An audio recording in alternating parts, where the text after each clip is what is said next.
Hey folks, welcome back to the OPT Fitness podcast. We've been away for a while, but we're coming back with a bang.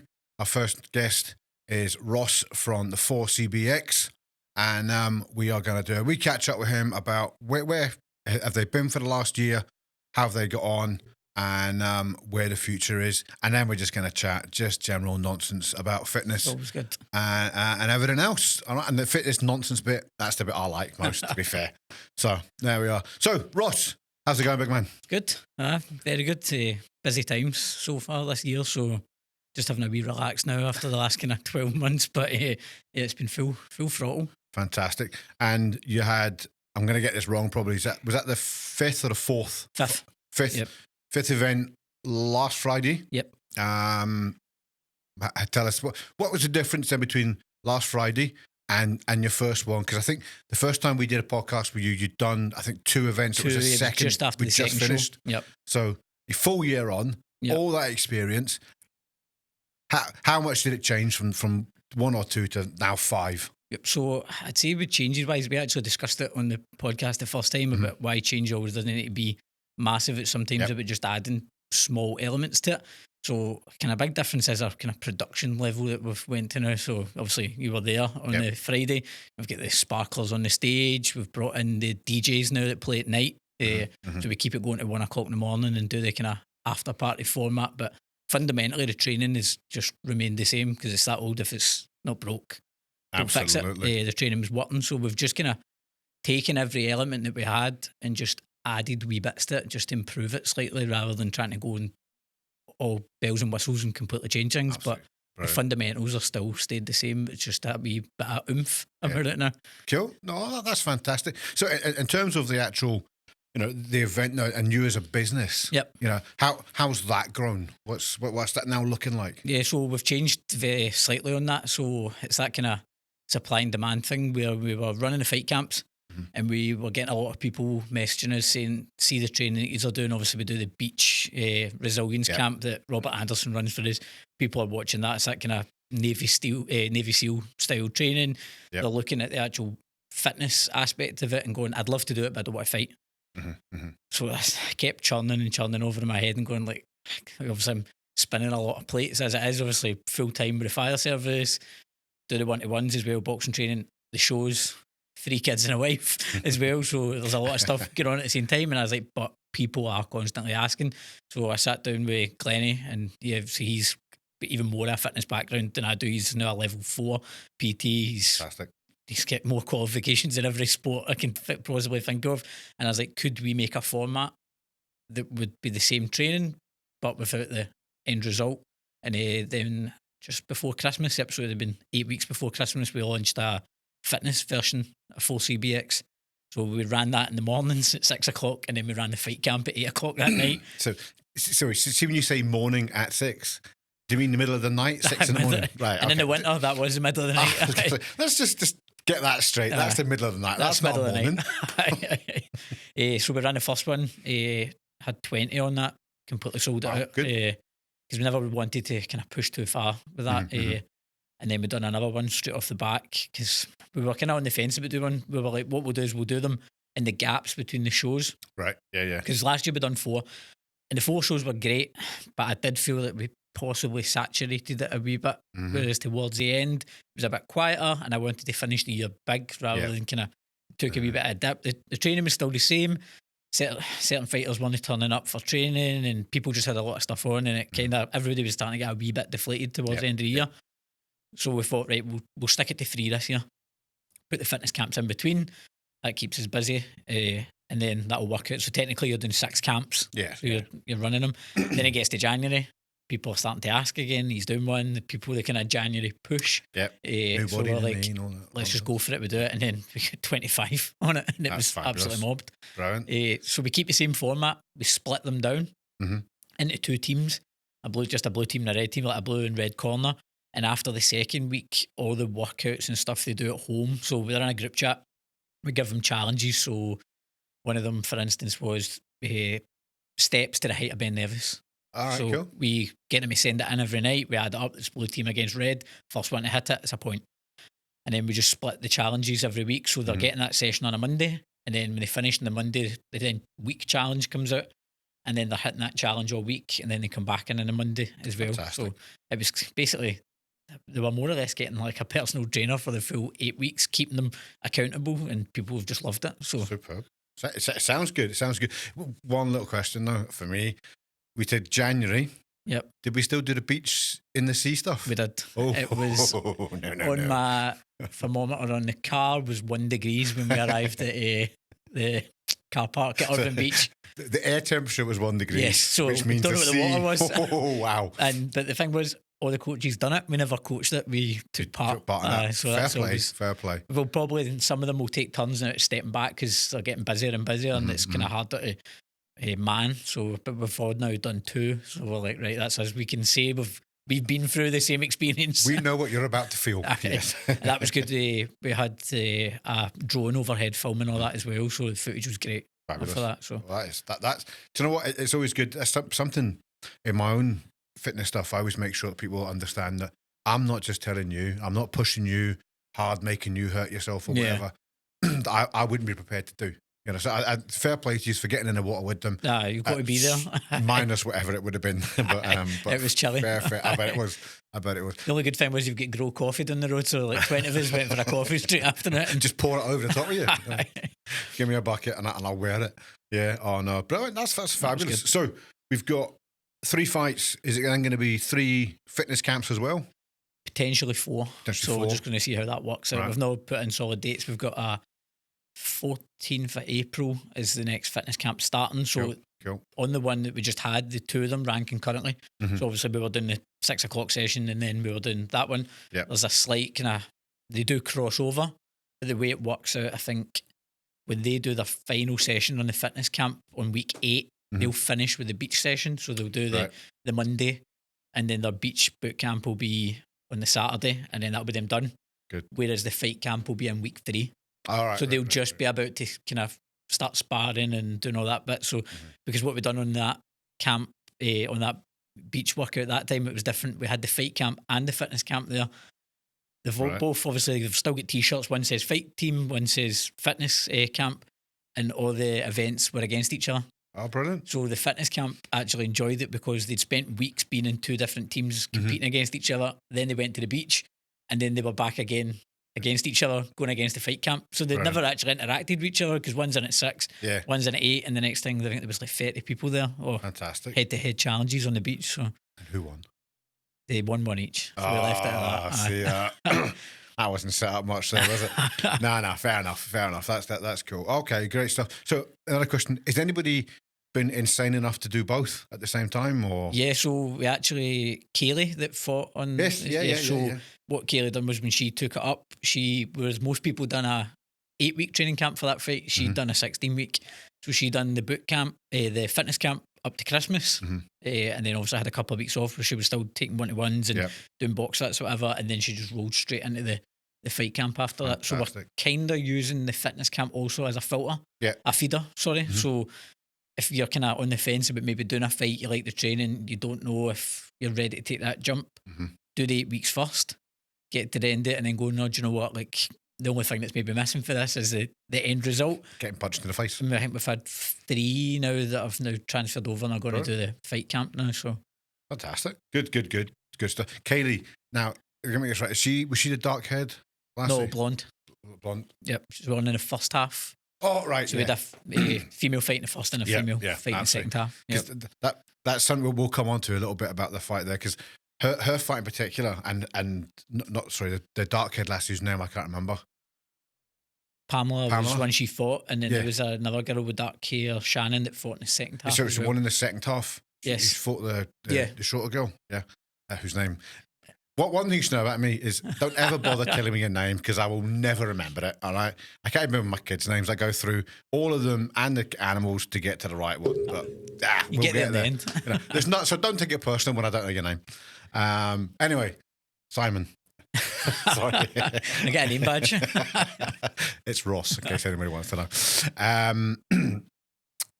Her fight. I want to talk about her fight in particular, because it's the one thing I've never seen. Now, I've been involved in boxing in some sort of form for years and years and years now, and I've never seen it in a fight. And I was I was shocked, and I think you'll see me recording, and I catch it on camera. Yep. It's there, and even I sort of go, oh, and I think you'll hear me say it. She hits the girl. She stumbles back as if she's going down, and she says out loud, "Oh, sorry," in the middle of a fight. And I thought, what did you think you were doing? Keep going.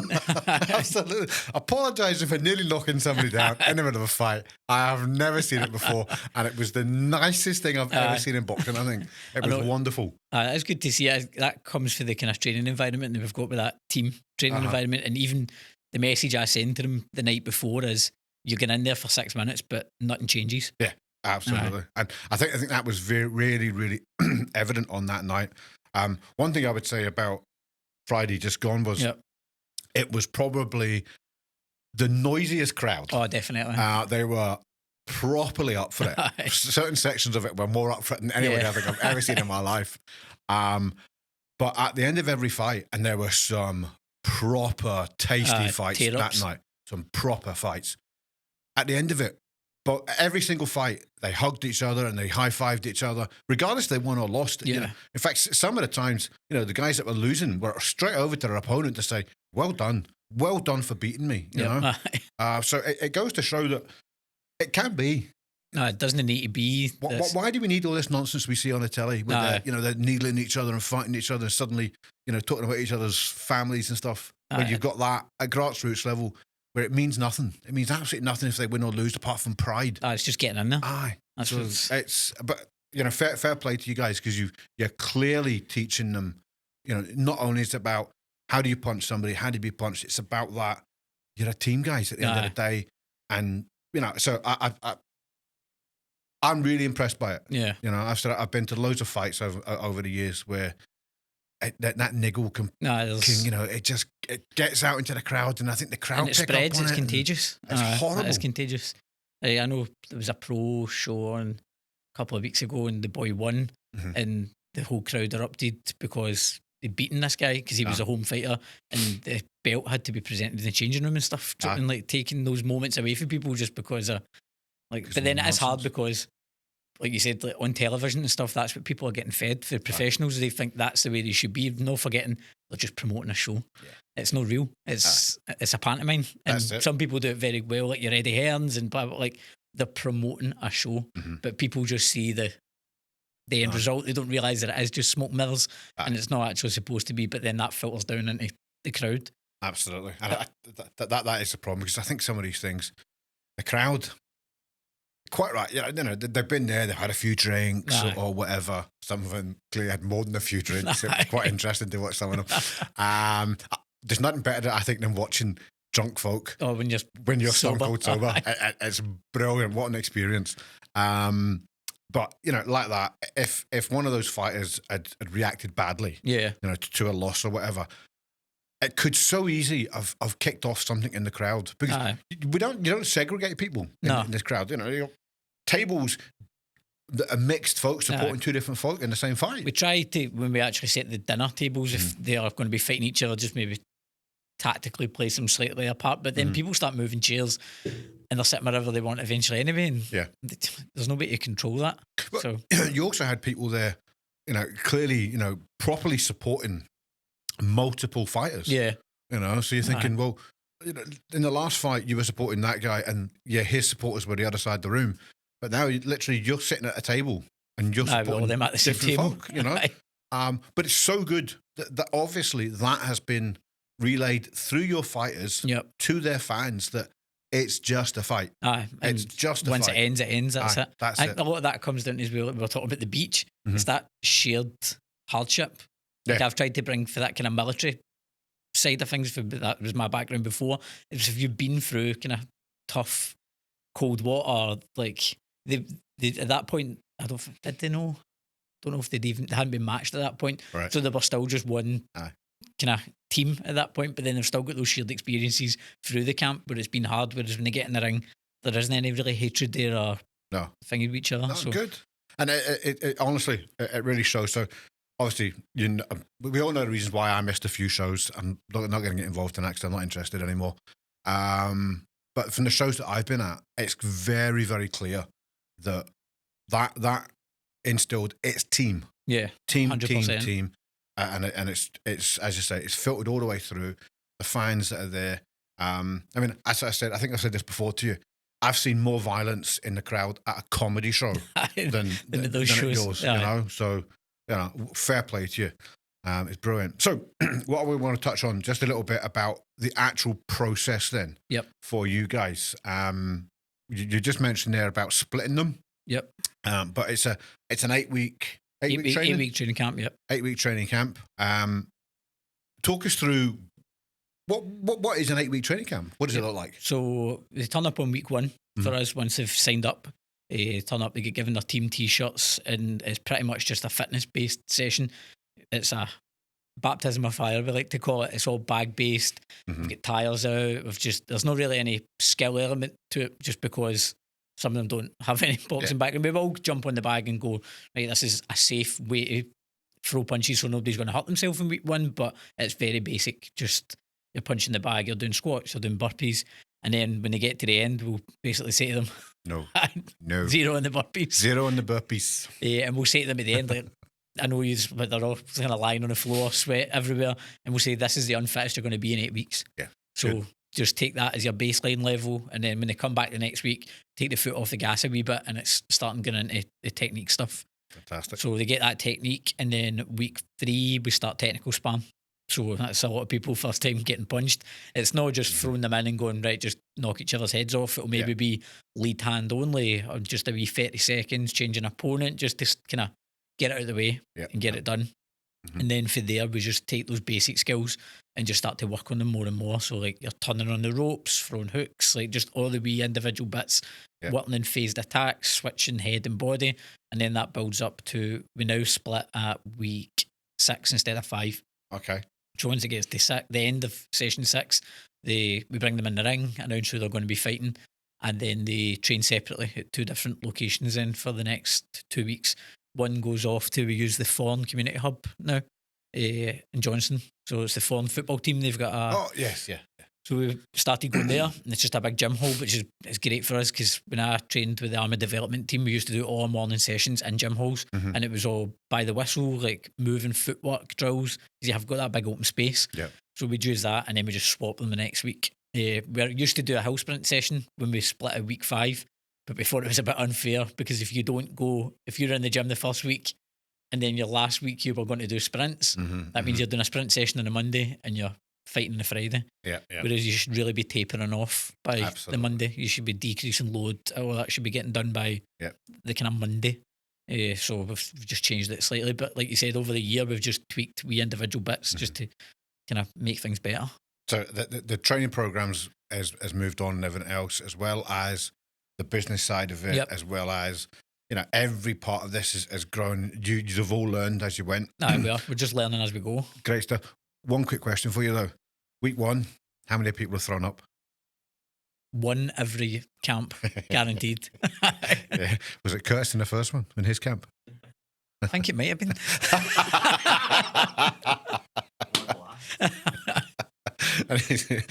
He probably threw up every camp he turned up at. That's just holding the camera. Anyway, right. But okay. So, in terms of the fight and everything else on last Friday, let's talk a little bit about that. How do you think they all went? I think when we sat down the last time when we had Camp 2 and we spoke about your Joe and Max and that kind of level, and I thought, that's it, we've peaked. And then I would say Friday was a new peak of boxing ability.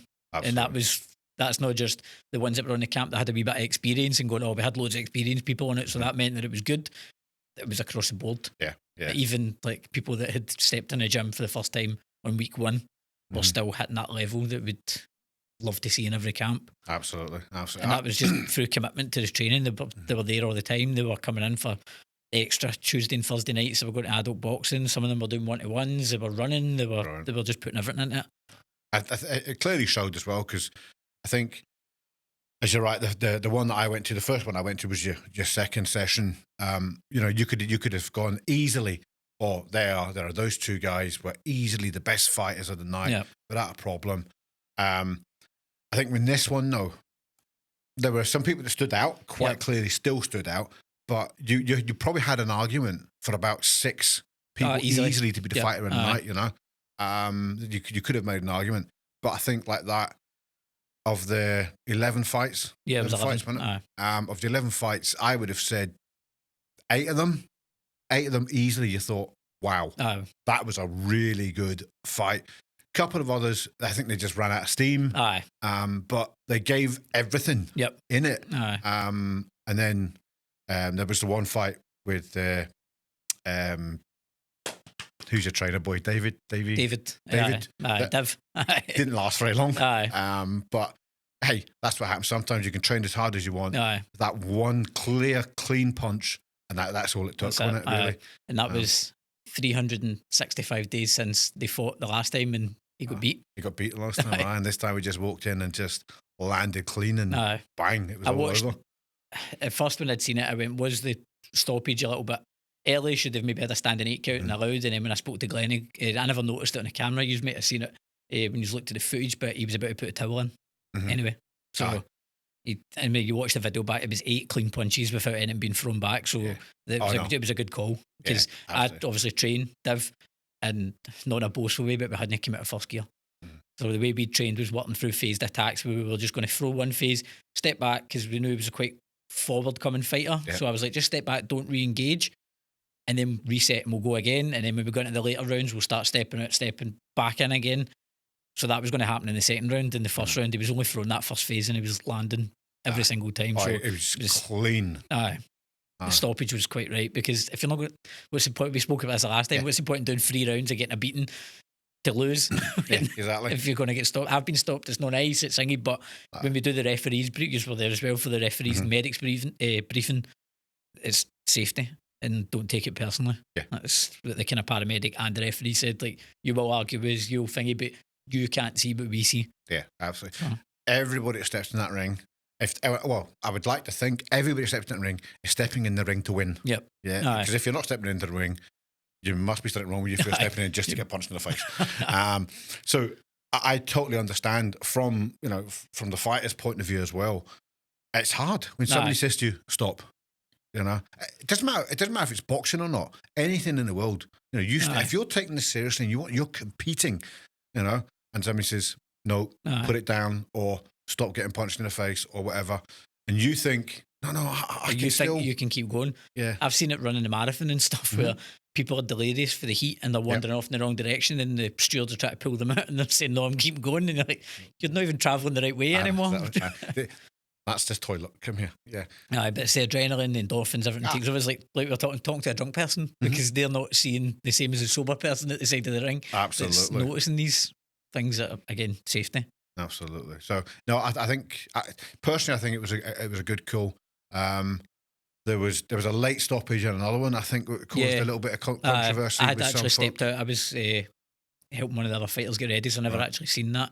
But I mean, to be fair, the ref called it, and then the bell went. Yeah, so he doesn't know what time he's on. He's not interested in the bell. He's interested in what's happening in front of him. And I take my hat off to referees that are brave enough to step in and stop a fight. I've said this many a time on many podcasts that it should happen more often, even in professional, especially in professional. We allow people, as you say, to take a beating for no good reason. And, all right, you get your occasional story, like Tyson Fury gets back off the canvas. I'm sorry, how many times do you see that actually happening? And that's Tyson Fury, who's fighting for an £80 million purse or whatever. You're fighting for pride. That's all it is, guys. Just damaging yourself. Exactly.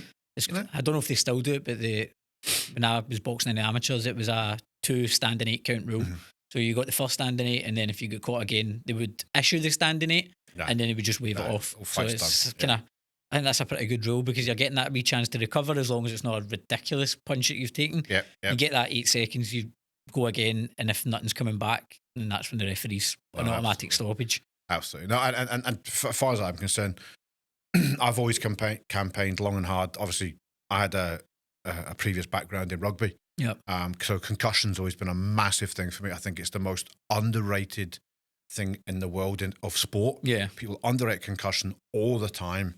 And, we've seen in all sorts of sports, professional football, players collapsing on the park because of something that happened 5 minutes ago Aye. that they should have been taken off for. And boxing is exactly that. You're about to get punched in the head. Aye.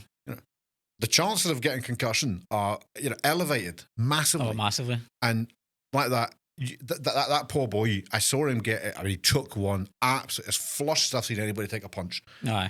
And I'm just thinking, wow, that was hard. And he wasn't there. There was nothing in his eyes. Nothing in his eyes. And as you say, that was then followed up with 7 other quite clean punches. Blows. And then, what was going to happen? So the ref steps in, gives him an 8 count. He said, I said, yeah, I'm fine. Here's my fist. You can see me. I'm whatever. He walks on to another one and he's out. He's sparked. Why? I know. Why would you do it? And if you can see the referee, can see that level as well, where this is only going to end one way. And like you said, you do get miraculous things where somebody throws a crazy punch and it hits the other guy and it knocks him out, but it's 1 in 100 million that happens. It's not even worth talking about. And we are talking about at elite level. That's maybe different because they've got the medical team and everything else there that have said, oh no, he's fine, he can do this, he can take that. And everything they've ever done has been written down and it's been documented. And, they're receiving brain scans. Yeah, but we're talking about guys that have turned up with the best will in the world to by the way, I would say the best boxing camp I've ever seen run. Thanks very much. No, honestly, I've said this time and time again, and I promote your boxing camp to anybody that will listen to me. But even at that, there is not enough there to say, actually, do you know what? He can take that. Yep. We don't do that level. You carry out the medical checks, but you've got to take everything at face value. Exactly. Somebody could be hiding a medical condition and the paramedic goes through and speaks with them, fills in the questionnaire, and they just blag it, and you don't know. Yeah, and see anybody that says, "Oh, why would they do that?"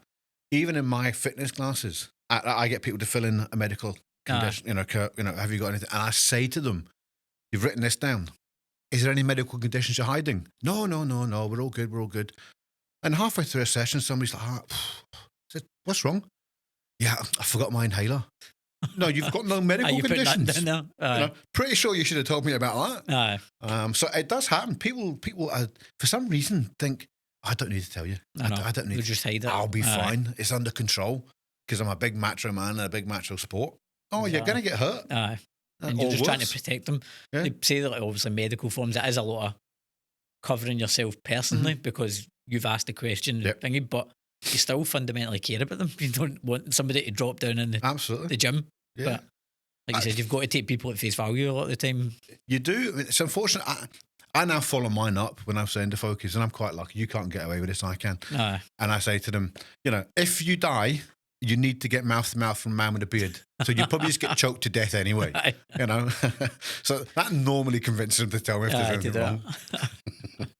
But there we are. But anyway, right. So what if anything, are you going to change from Friday for your next one?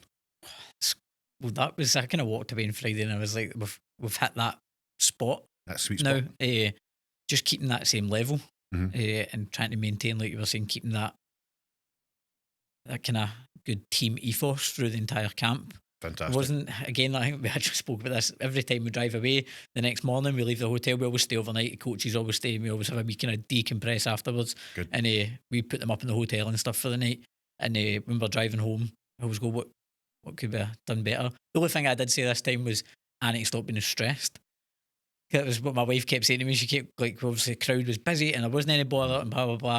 And she's like, that's why you have security. That's why you have this. It's not your responsibility. Yeah, you just step back. Take a step back. And even when I spoke to security after, I was like, sorry, it was a bit busier. And they were like, we used to work in nightclubs in Paisley. Like, this is nothing.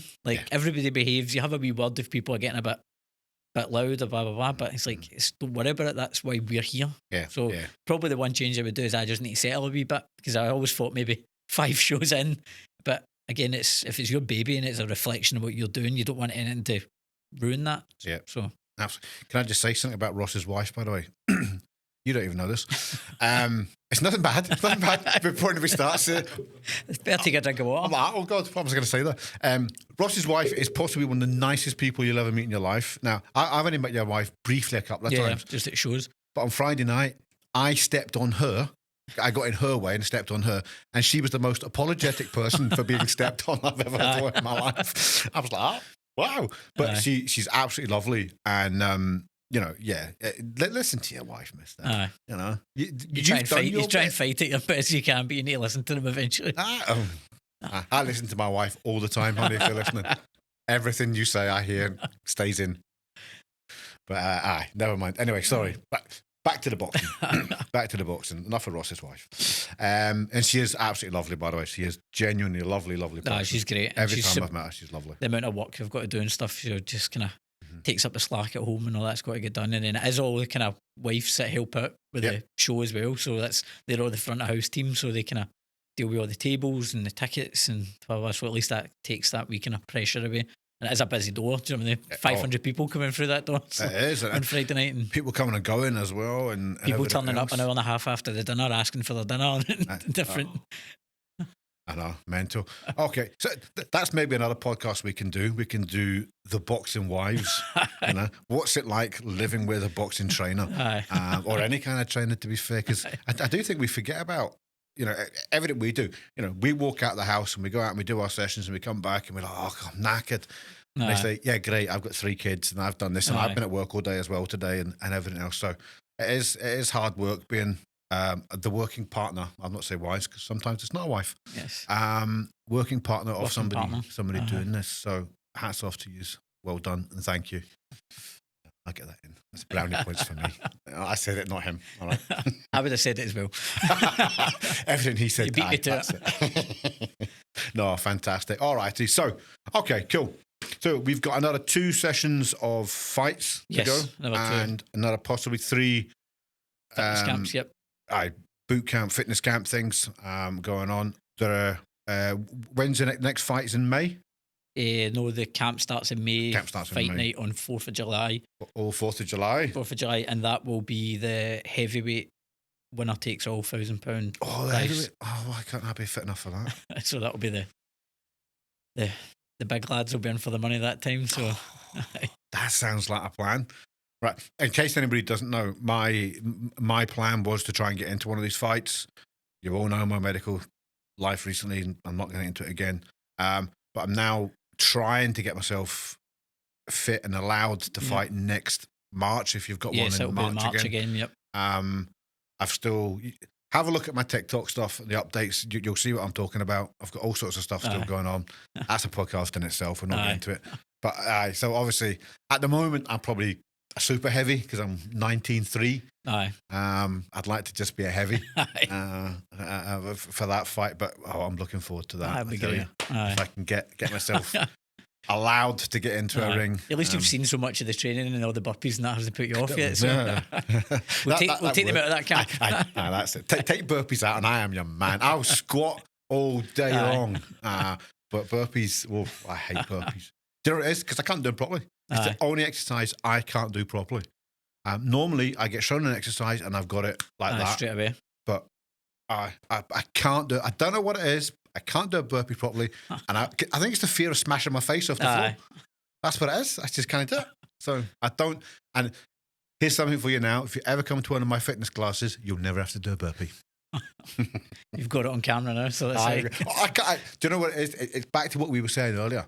Because I can't do them, I never ask anybody else to do them. So I just don't have them in any of my fitness stuff at all. None of the boot camps, none of nothing. Because like that, how do I show someone to do it properly? Exactly. So, but there's loads of other things you can do instead of burpees. You just need to do more of them. But there we are. Anyway, cool. So in terms of everything, you've got a lot of interest in the next fight already. Yep.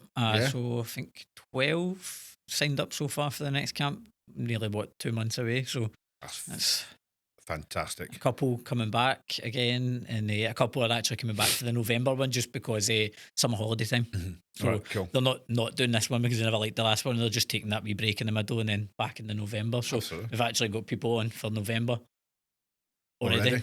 So November's not even announced at all, and we've already booked on it. Wow, you know what I mean? That is a true sign of the success of your, the camps and the fighting and everything else, and the way it's run. If things are run badly, people don't come back to them. 100%. All the time, and the fact that, not only have I seen with my own eyes how good it is. And I truly, honestly, I'm not just saying this because Ross is sat there, because I'm much bigger than Ross, so I would get away with it.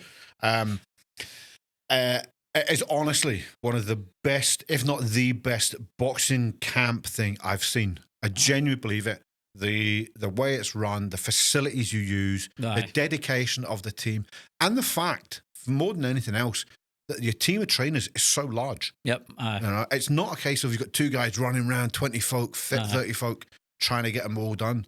You've got at least 6 guys, different guys that I know of that are involved in it. Oh, there. That's another thing. We get a lot of people that when they do a couple and then they've decided, or maybe I've done my time in the ring, they're then coming and messaging us going, do you mind if I come in on Monday and help out? So they're constantly wanting to come back and pass on that experience and knowledge that they've picked up in the other camps by helping the new camps come along. Absolutely. Again, that is only a great sign of how good it is, how good it is and everything else. So it reflects it.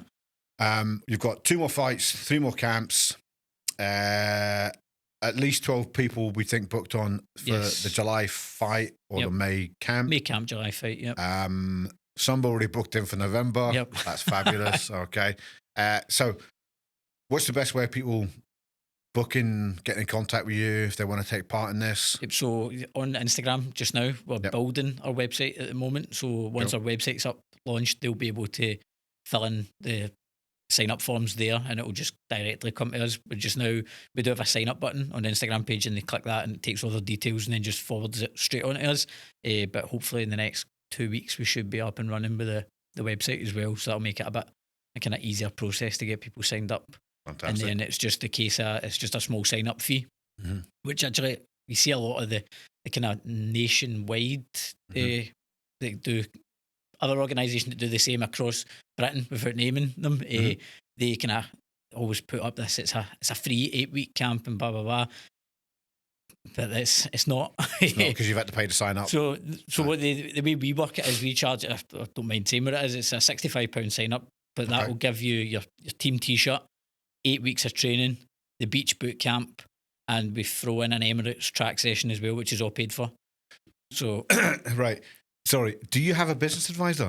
Because it's me. Am I meant to be your business advisor? £65. Yep, £65. So are you kidding?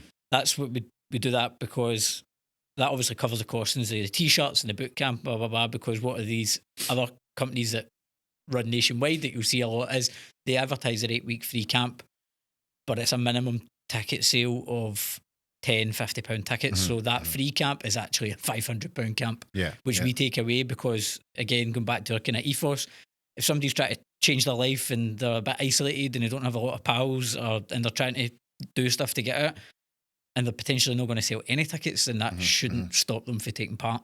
So we use that £65 just to slightly cover our cost. Yeah. But then if a guy sells 20 tickets, a guy sells none, they're still getting the exact same opportunity at the end. Fantastic. Which is, because we've had people in the past that went, I'm not paying that. There's other ones that are free, and I go, it's not free, it's £500. Yeah, exactly. It's free if you sell tickets, and if you don't sell tickets, you need to make up the difference. They just take you off. Yeah. Which is as cutthroat as it is. They genuinely don't put you on. No, that's brilliant. Well, no. So, from a personal point of view, £65 for 8 weeks training sessions. 8 weeks. It's 10 sessions because you get the track session and the beach boot camp. So £6.50 a session. You go to any place and try and get a class for £6.50. Plus the T-shirt as well. So you deduct the T-shirt price off of that as well. So no, that for me is utterly ridiculously cheap. We'll maybe have a word about that later off camera. I'll have to beat him or something. But wow, that is what an offer. £65 with a T-shirt, 10 training sessions, plus everything else they can then do on top of that and everything else. And you get to go in the ring. And for some people, it will only be once because they just want to do that. You get a lot of one and done, that's it, ticked off the list, and we're more than happy. So, if the fighting side of it is £65, how much is the actual fitness camps then? Yeah, that's 85. 85. Yep. Because you don't make any money. Just because there's nothing at the other end of that with it. Even at that? £85 for, is that 10 sessions as well? They don't have the track session on that. They don't have the track session. So 9 sessions. It's not. We don't kind of. If we're going to the track, I'll stick it on both group chats. But the track session is more fighter based, Right, but right. they still get the beach and the 8 training sessions as well. So, again, £8 a session. Aye. Where do you get a session? And again, I will tell you, it is proper quality training. It's not some muppet who's never done anything that thinks they're a trainer. Aye. Got no qualifications behind them doing stuff. This is guys that have been in the industry. I've been there for what, and they are qualified. Some of the boys that are taking part in this are helping you, are more qualified than I am, more than I'll ever be. I don't want to be qualified anymore. I've got enough. But so for £8.50, absolute, it's a steal, an absolute and with steal. The fitness camp as well, they're getting that 24-hour support in those group chats as well with the team challenges, and they get this. Obviously, they get the nutrition advice. Obviously, none of us are nutritionists. It's always just that kind of advice, with working at macros and stuff like that for them. But it's the thing with nutritionists, though, and sorry to any nutritionists that are watching this, I'm not dissing what you do.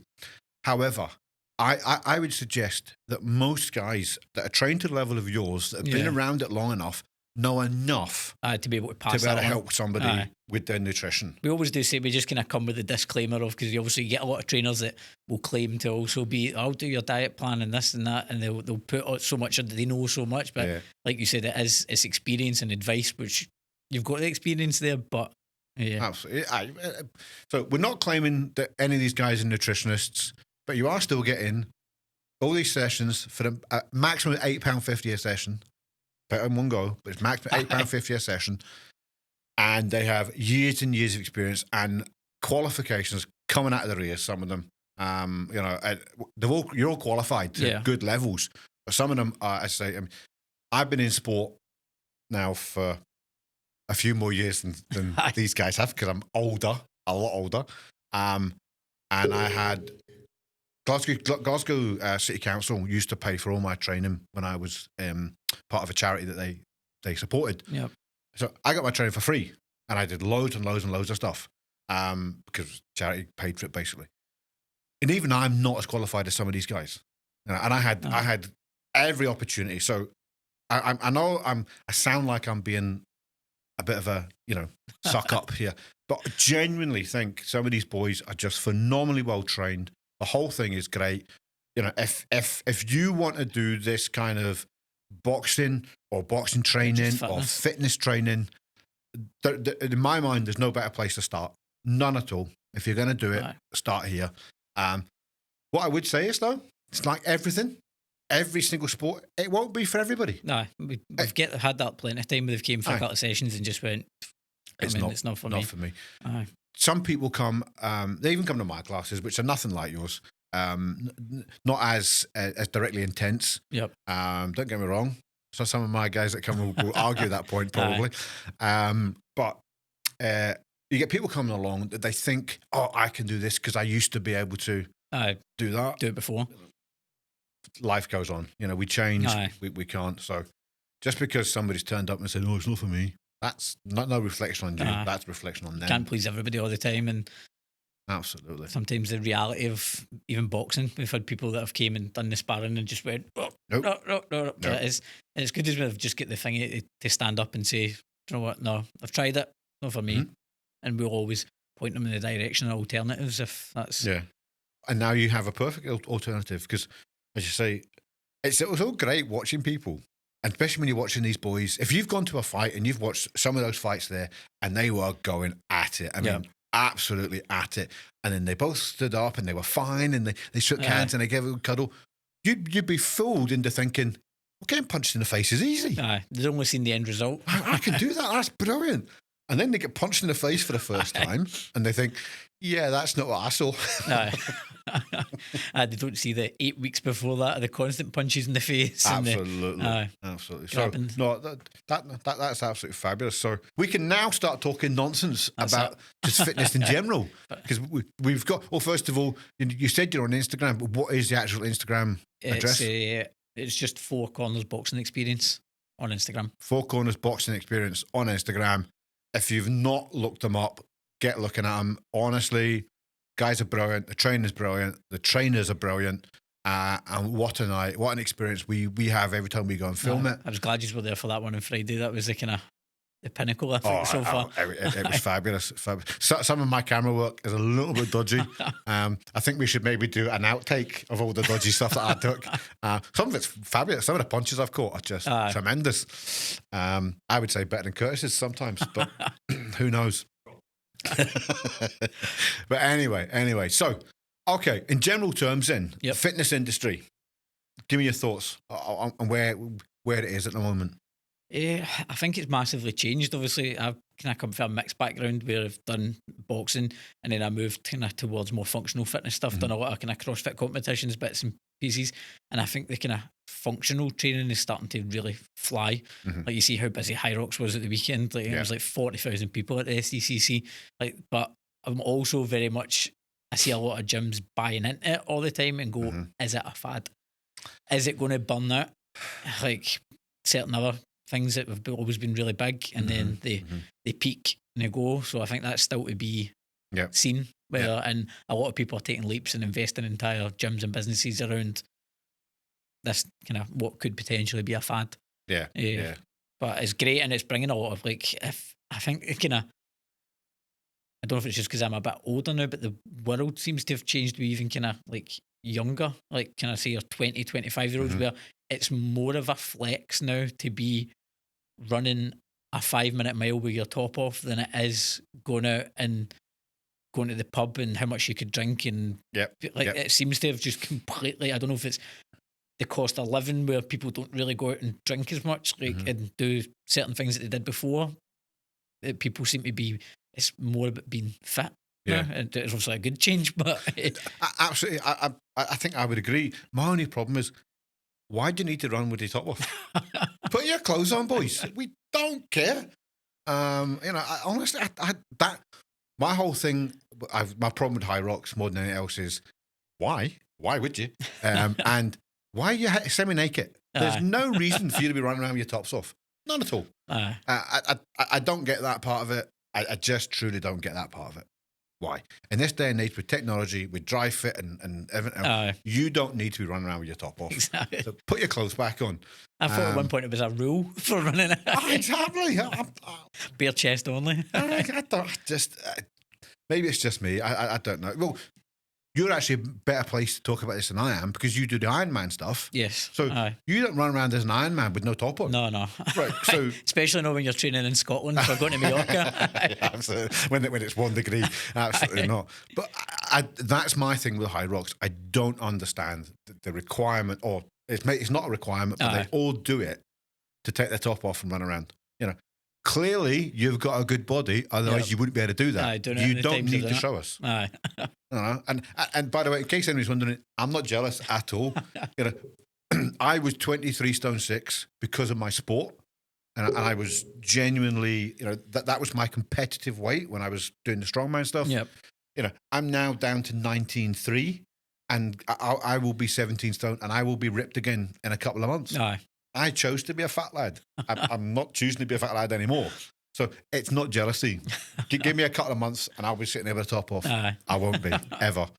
So Hyrox is the new one that's come in. I say new, it's been around for a while, but it's always kind of weird. Evolved. I think of Hyrox as well because I'd done CrossFit competitively for a while. Hyrox is just basically taking small parts of CrossFit. And I've always kind of thought I would maybe try one. But what I liked about CrossFit was when you turned up to a competition, you had no idea what you were doing. You had to train for everything. So I'd done proving grounds at the SECC 2 years ago, and one of the events was a dual rower. So it was a pairs competition, but it was the concept rowers where it's the 2 seats that they use at the Scottish Rowing Centre. Right. Gyms don't have them.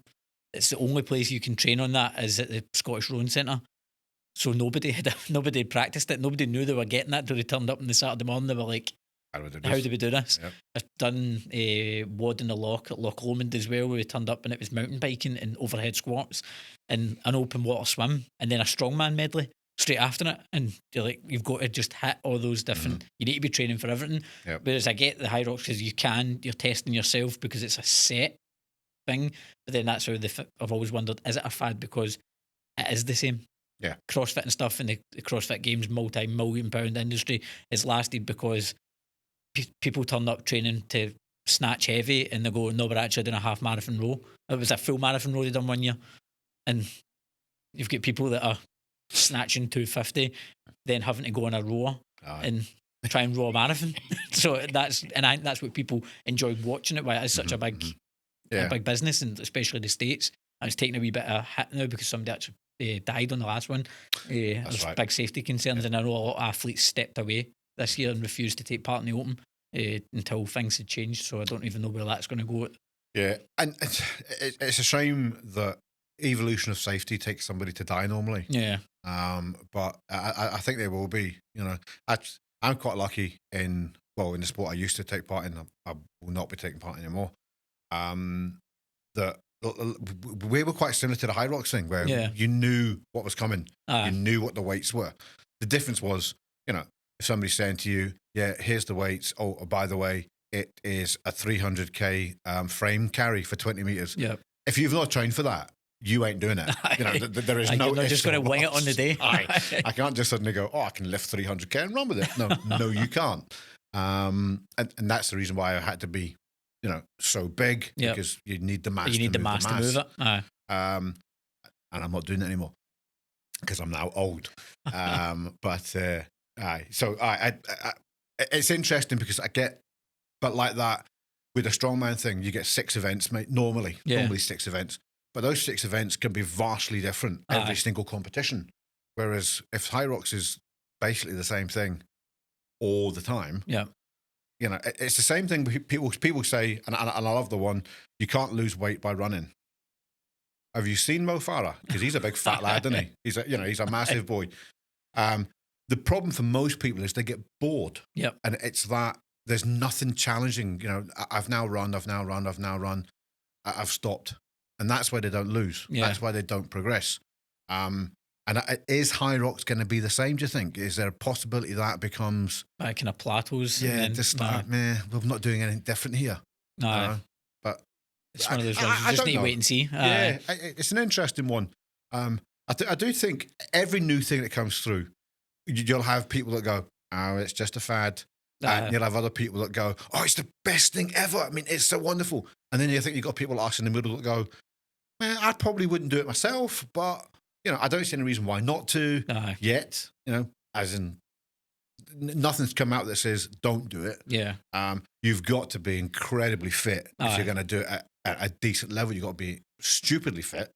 You've got to have that all-round athleticism because it's combining the heavy weights with the cardio aspect as well, which is then falls into that functional fitness. It seems to be the kind of big thing now, because people are more training for longevity now rather than trying to. It used to just be look good in a t-shirt half the time. That was the bro split when people would go to the gym like, I'm just doing biceps today, I'm just doing this, and now people are in gyms doing box jumps and box squats and pull-ups, and which obviously is good because people go into later in life and they'll still be able to stand up off a toilet when they're in their 80s because they've been doing. That's what they always say, that it just transfers over to later life. Absolutely. And do you know what? There's nothing wrong with functional fitness at all. I think everybody should get involved in some sort of functional stuff because it's absolutely.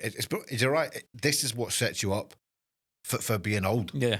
You know, and quite simple. And good. Good on. Do you know what? If it works for people, go ahead and do it. You know, but put your tops back on. It's that mix. It's that old thing they always say that cardio prolongs your life, but strength training gives you a better quality of life. So if you mix the two together, then that's how this is going to come in. Absolutely. So, and I also don't like the whole you can't do cardio and strength. Of course you can. Why can't you? And have you ever seen Matt Fraser? Really? Run a 4-minute mile and deadlift 300 kilo. Is that you can do both? You can do both. Anybody that tells you can't is talking nonsense.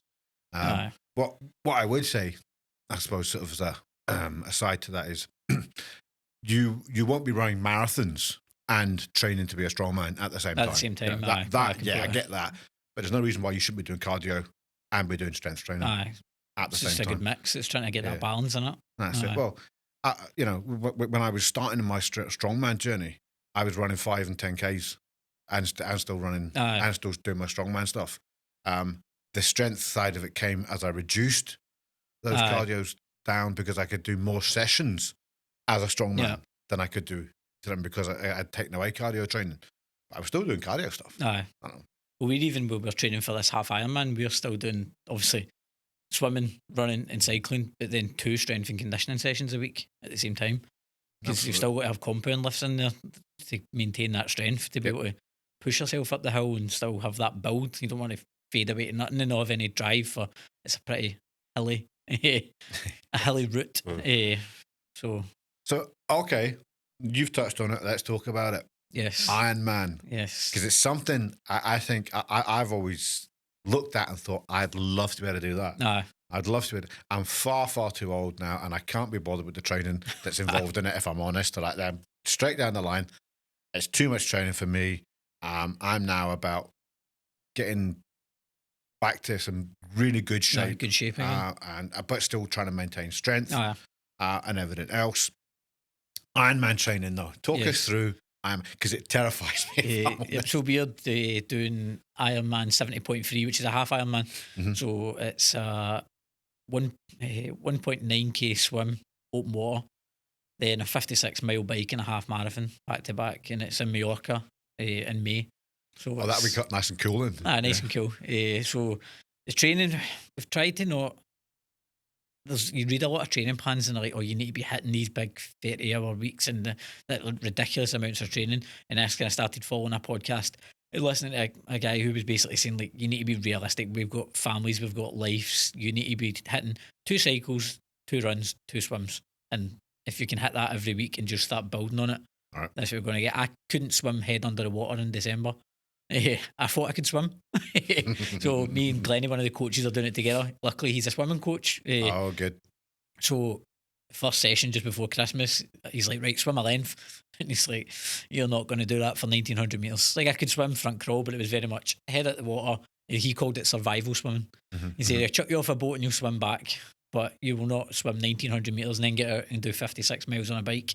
So I had to, it was pretty humbling, but because I was in a pool with a pool boy between the legs, just practicing strokes and getting used to swimming, right, and now can confidently swim a distance now in about 50 minutes, head in the water, and hoping to be out the water in 45 minutes on the day. So it's for 7 weeks out, so I'm pretty confident, especially with the adding the wetsuit and stuff, that will shave that time right down as well. Brilliant. But, so have you done any swimming in the wetsuit yet, or is that still to come? No, it's getting delivered today, I think, or tomorrow. So the plan was pool in the winter, and then as soon as the spring starts, and we'll start probably getting up to like Duck Bay and stuff like that, and Luss, and just getting out in the water, which is a different kettle of fish because you don't have that wall to touch and turn. But I'm looking forward to the open water because I feel that I probably take more breaks in the pool than I need to because the options are. Yeah. Whereas if your breaks will maybe be, you might have to drop down to breaststroke for a couple of minutes to reset yourself and then go again, but you'll still be moving. So rather than you taking that static rest, it'll be a work and recovery in the water, and then you'll just be going again. Right. You'll also swim faster in Mallorca because you'll be thinking, is there a shark behind me? And you'll be like, this is roasting because I've been training in Luss for the last 3 months. It is amazing, isn't it? It's good to go and do these competitions in warm countries because it's lovely to be there. But we can't replicate that in this country. I was in work the other day with a spin bike set up in the drying room, right, and somebody came in and I had a sweatsuit on, just in all this fire kit around me, just sitting on a bike, trying to replicate it as much as possible. That's horrific. Because I'm not a treadmill runner either, so the closest way to replicate the run is obviously to run it indoors. But I would rather do a 10-miler outside than a 5k in a treadmill. I just no interest in running inside. I need to just put my headphones on and just get outside. So I think then the answer for you is going to be run further so that your body's used to putting the extra pressure on. Hopefully then the extra pressure caused by the temperature will level it out. Yeah, definitely. That's fine. It's just getting used to the feeling and stuff as well. That's what a lot of people say with triathlon training. There's 4 disciplines and it's not free. So you've got your swim, bike, run, and then nutrition and feeling. So it's trying to get kind of on top of that as well. Like, I was very much a get up at 6 a.m. and I'm running by 6:10 and an empty stomach or grabbing a bit of toast on the way out the door. But you're sitting like this morning, we were doing 60k and you can feel it straight away. Like your body just draining. Yeah. Oh God, it is funny. It's an interesting subject. I think nutrition and eating before and after or during and everything else when you're talking about fitness and working out. Yeah. And I think there's a massive difference between people that come to a gym session and folk that are doing something like you're doing. And I think people get them confused. Yep. There's a lot of talk. People say, oh, if you're going to go to the gym and you're going to do well, you need to eat and you need to do that. It's one gym session. You don't. You just don't. You know, you're more fueled for the day before probably than what. Exactly. That time, there's all these people as well that say, right, so you're running a marathon tomorrow. Right, load the carbs the night before. Why? That's not going to do you any good whatsoever. You need to be loading them for days before. Exactly.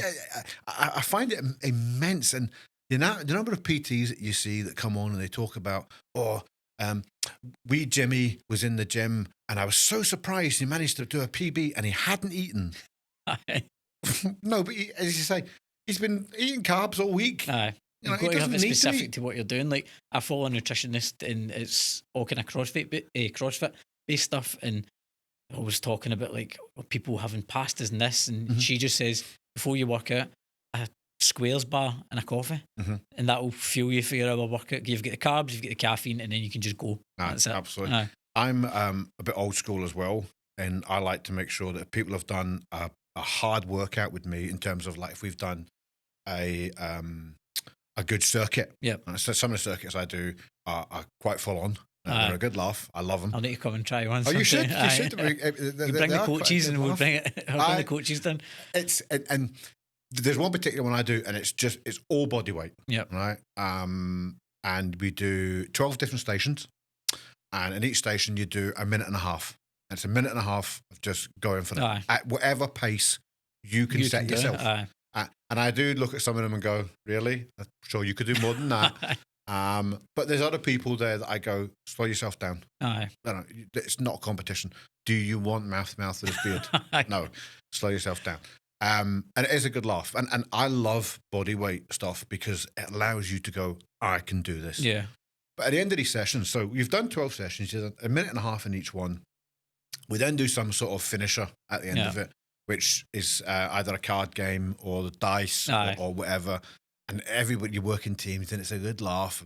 People don't realise just how much energy they're putting in, how fast and how they're doing them. And then at the end of it, I'm like, right, your glucose levels in your body are going to be absolutely maxed out here. Yeah. Here is, the wee fun pack of Haribos, the tiny ones. Make sure you take them. You know, people that say to me, no, it's all right, I don't eat sweets. I'm like, it's not about eating sweets. It's about getting that glucose back in your body as quick as we can. You ask any squaddy, they'll say when they go and exercise, they'll carry a pack of Haribos in their tunic. But I'm like, I think people have been told the wrong thing so many times now. And I think I probably got mine from my old man in the army, actually, if I'm honest. That's what I think. I think that's where I got it from. And Moralibos, we used to call them for an exercise. Just handfuls of them. It's just bang and they go. And I just think after you've done that, it's just a wee pack. There's about 10 Haribos in it, if that. Just enough to. It's perfect amount to just lift that level back up for you so that you don't sit out in the car on the drive home and crash. You know? But the amount of people that turn me down from it's unbelievable. Never turned down free sweets. I know. Exactly. But there we go. Anyhow, right. So, you've got Ironman personally. Yep. On the in May. 10th of May. Yep. 10th of May. You've then got the boot camp. It's not a boot camp. Sorry, it's not a boot camp. Fitness camp for the fight starting in May as well. Yep. 2 days later. You have got fly back from Mallorca on the Sunday night, and the fight camp starts on Monday. Wow. There you go. See, that's why he's busy, and that's why he needs a good wife behind him. And that's why they're so important. Love you, Karen. She gets a holiday in Mallorca right enough for 2 days, so 3 days. Oh, there you go. You taking the kids, or are they staying? No, just the wife's. So me, Glenn, and the wife's. Oh, brilliant. Fly out the Thursday, come back on the Sunday. So. Right, so you fly out on the Thursday. When's the competition? Saturday. So registration's a Friday morning. Friday morning. Bikes in on Friday, relax, and then in the water at 8 o'clock on Saturday morning. That's not bad. What time's the flight home Sunday? It's like 11 o'clock. 11 o'clock.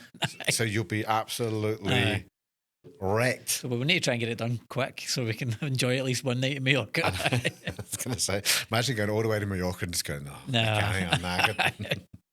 Oh, no, that's absolutely brilliant. So there we go, guys. I think that is plenty of time now because you'll probably be bored now anyway. But Ross, thank you very much for coming No in. problem. It's always a pleasure. Absolutely, I love it. We'll get another catch up again at some point. Yes. 4CBX, if you want to take part in what I genuinely believe to be the best white collar boxing, probably in Britain, if I'm honest, and I've seen quite a few across Britain, get in touch on their Instagram, which is just 4CBX Experience. No, it's not. No, it's the full word. It's the Four Corners Boxing Experience. Four Corners Boxing If you put Experience. 4CBX, it'll take you there as well. You'll get there. You'll find get it. there. Yeah. You can stop this and record it. It'll be fine. 4 Corners Boxing Experience. Get on there. If you want to get punched in the face, take part in the fight camp.